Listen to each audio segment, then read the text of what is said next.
Hi මේ cake එක හදපු විදිය බලමුද අපි. මම කිලෝ එකක කේක් එකක් තමයි මේ හදන්නේ.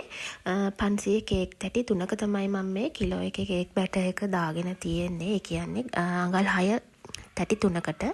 මම මුලින්ම කේක් එක ක්‍රම් කෝට් එක කරගන්න තමයි හදන්නේ. බටර් එකට 2 අනුපාතයට තමයි මම මේ අයිසින් එක හදාගත්තේ ක්‍රම් කෝට් එක කරන්න.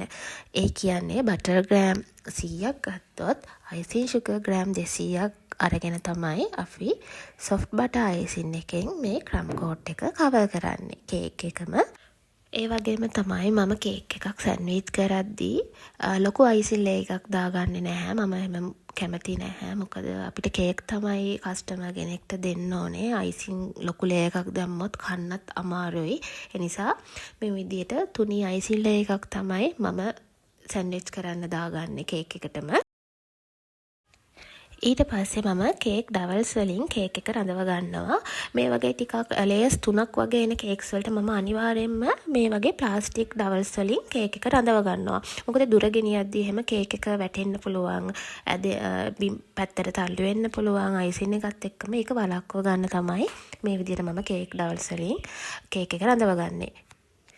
ඊට පස්සේ කේක් එක වටේට තියෙන අනවශ්‍ය කොටස් මම මේ විදිහට බ්‍රෙඩ් නයිෆ් එකෙන් ඉවත් කරගන්නවා. දැන් අපි කේක් එකේ වැඩි කොටස් හැමදේම අයින් කරගෙන දැන් මම වටේටම අයිසින් ලේ එක දාගන්න තමයි හදන්නේ සොෆ්ට් බටර් අයිසින් එකෙන්. මම වීඩියෝ එක ස්පීඩ් කරලා තියෙන්නේ ටිකක්. ඔයගොල්ලෝ ඉක්මනින් වීඩියෝ එක බලන්න ඕන නිසා. ඊට පස්සේ මේ විදිහට ස්ක්‍රේප් එකෙන් අපි වටේටම ෆිනිෂ් කරගන්නවා කේක් එක. කේක් එක ස්ක්‍රේපර් එකෙන් නීට් කරද්දී අයිසින් මදි වෙන තැන් තියෙනවා නම් බලලා ආය අයිසින් ටිකක් ඇප්ලයි කරලා ආය අපි කේක් එක නීට් කරගන්න ඕනේ. ඊට පස්සේ මම කේක් එකේ උඩ තියෙන වැඩිපුර අයිසින් ටික මේ විදිහට ඉවත් කරගන්නවා. ඉවත් කරගෙන මම විනාඩි 30ක් විතර ෆ්‍රිජ් එකේ යට කොටසේ කේක් එක තියෙනවා টොප් කෝඩ් එක දාන්න කලින්. මේ තියෙන්නේ විනාඩි 30කට පස්සේ කේක් එක. මම අයිසින් බෑග් එකකින් තමයි টොප් කෝට් එක අයිසින් කරගන්නේ. 1:3 අනුපාතයට තමයි මම අයිසින් එක හදාගෙන තියෙන්නේ. ඒ කියන්නේ උදාහරණයකට ගත්තොත් බටර් ග්‍රෑම් 100යි නම් අයිසින් ෂුගර් ග්‍රෑම් 300යි. ඒ විදිහට තමයි අපි අනුපාතයට අයිසින් එක හදාගන්නේ. මේ විදිහට අයිසින් බෑග් එකකින් පයිප් කරාම හරිම ලේසි කේක් එකකට ඒකාකාරයෙන්ම අයිසින් එක අපිට දාගන්න පුළුවන් කේක් එකට.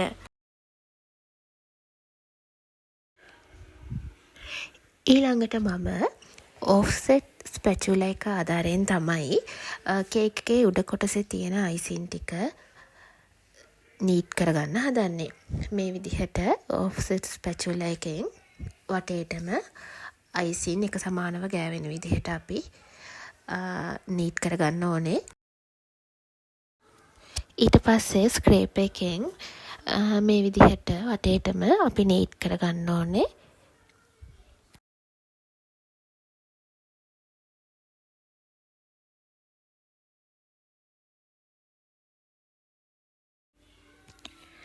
ක්‍රම් කෝට් එකේදී වගේම තමයි টොප් කෝට් එකේදී අයිසින් එක ඇප්ලයි කරද්දී අඩුපාඩු තියෙනවා නම් ආය අයිසින් දාලා තමයි අපි ස්ක්‍රේප් එකෙන් නීට් කරගන්නේ කේක් එක.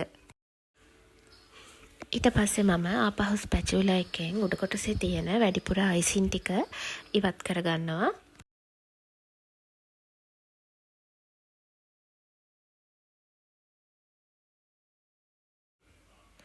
දැන් මම ස්පැචුලා එකෙන් කේක් එකේ උඩ කොටසට මේ විදිහට පොඩි ඩිසයින් එකක් දාගන්නවා.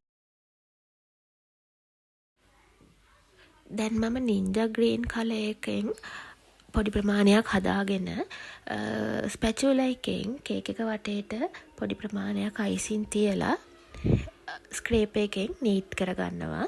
මට ඕන ඩිසයින් එකට කේක් එක හදාගන්න. ඊට පස්සේ ඒ කලර් එකට උඩින් මම එමරල්ඩ් ග්‍රීන් කියන කලර් එක අරගෙන ඒකෙන් අයිසින් හදාගෙන කේක් එක වටේට මේ විදිහට දාගන්නවා මම.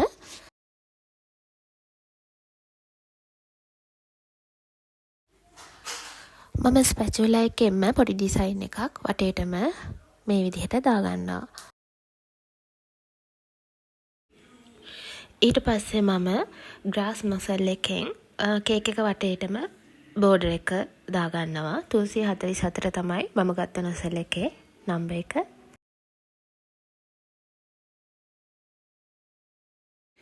ඊට පස්සේ මම මේ ග්‍රාස් නොසල් එකෙන්ම ආපහු පයිප් කරගන්නවා. මොකද කස්ටමර් එවපු ඩිසයින් එකට සමාන විදිහටම මට කේක් එක හදාගන්න ඕනේ. කේක් එක සරක්ස ගන්න ඕන කරන තව ෆොන්ඩන්ට් ටොපර්ස් ටිකකුත් මම මේ කේක් එක උඩටම දානවා. මේ මම අලවන්නේ ප්‍රින්ට් අවුට්ස් නිකම්ම කේක් එකට අලවන්නේ නැහැ අපි. ප්‍රින්ට් අවුට්ස් කේක් එකට අලවනවා නම් අනිවාර්යයෙන්ම ඊට යටින් ෆොන්ඩන්ට් එක දාන්න ඕනේ. ෆොන්ඩන්ට් එකට ප්‍රින්ට් අවුට් එක අලව ගන්න අපි ලික්විඩ් ග්ලූකෝස් වලින්. නිකම්ම ප්‍රින්ට් අවුට් එකක් අරගෙන කපලා කේක් එකට අලවන්න එපා කවදාවත්. අනිවාර්යෙන්ම අපි ප්‍රින්ට් අවුට් එක non edible ප්‍රින්ට් අවුට් එකක් කේක් එකට අලව ගන්නවා නම් අපි ඊට යටින් ෆොන්ඩන්ට් එක අලව ගන්න ඕනේ ප්‍රින්ට් අවුට් එකත් එක්ක.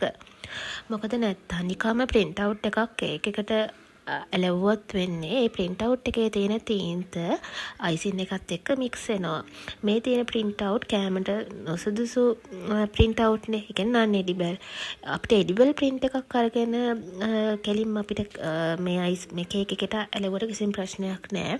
නමුත් අපි non edible print එකක් අලවනවා නම් අනිවාර්යයෙන්ම ෆොන්ඩන්ට් එකක් යටට දාලා තමයි කේක් එකට ඇටච් කරගන්න ඕනේ. මොකද මේ non edible print වල තියෙන තීන්ත කෑමට සුදුසු ඒවා නෙමෙයි. ඒකත් හොඳට මතක තියාගන්න ඕන කරුණක් තමයි කේක් හදන හැමෝම. ඉතින් මේ තියෙන්නේ මම හදපු කේක් එකේ ෆයිනල් ලුක් එක. ඔයාලට මොනවා හරි කේක් සම්බන්ධ මේ කේක් එක ගැන හෝ දෙයක් තියෙනවා නම් පහලින් කමෙන්ට් කරන්න. මම දන්න හැමදේම ඔයගොල්ලන්ට කියලා දෙනවා වීඩියෝස් වලින්.